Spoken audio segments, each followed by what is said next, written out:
Hello and welcome to another fun-filled edition of Adam's Music Box, where today I want to announce a very small and most likely and hopefully unnoticeable change to the channel. I've decided that I only, on average, want to do one of these videos per day. At one point, I was doing three. For the last however many months, I was doing two, but I'm just thinking that there's so much content out there that's getting oversaturated, and I want people to ring the little bell because that's the only way to really beat the algorithm at its own game. When you ring the little subscribe bell and click push notifications for every thingy, whatever they call it, that way you get sent notification whenever I have new material. But if I'm doing it twice a day, every day, you and I might both get sick of each other. And because you're all such lovely people in this Mr. Rogers neighborhood of ours, we wouldn't want to do that. So I'm thinking that I'll probably be doing one per day, plus the more extended thematic Saturday and Sunday streams. And I obviously reserve the right to do more than one a day if there's a breaking story, good news, bad news, good times, bad times. I've had my share. The rest of the lyrics. So, with that change in mind, I want to talk about them changes, particularly those that relate to Buddy Miles, one of the more interesting drummers of all time. He had a very interesting and instantly recognizable sound. And I think that this is something that's lost in conversation when we talk about drummers.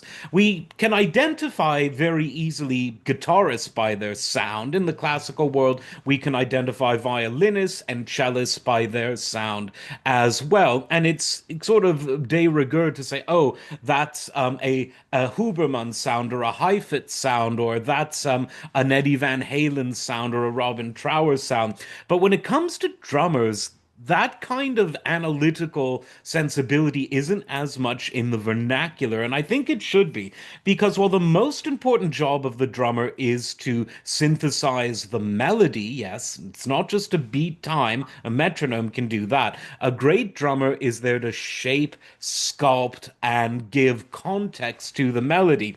But after that, it's really to create a sound. The drums generally are a very noticeable instrument because even when playing double piano, the drum set, the modern drum set, still tends to be less dynamic and therefore more forceful, more compressed in terms of its dynamic range than other instruments. And because of that, what you do with the sound in terms of texture is very important. Now, some of that obviously has to do with the instrument, the shells, the heads, the way the heads are tightened and tuned, the cymbals, which are a lot of variety, even more so than the drums themselves, but it's also the way you play them. And Buddy Miles had an instantly recognizable, very warm, very deep, very thuddy sound. And yet he was someone who was so precise that he gave the not optical illusion, but the sonic illusion of dragging when he wasn't dragging, because we tend to associate the thick sounding aspects of timbre, the deeper things, the muddier things, with legato, with slow, and things that are sort of more sharp in terms of their timbre, higher in terms of their in terms of their actual tone. We tend to associate with being ahead of the beat. Buddy Miles was very unique because the sound he produced gave a psychological signal that he might be dragging, when in fact he was very much with it, very much a man on the beat who never lost sight of one.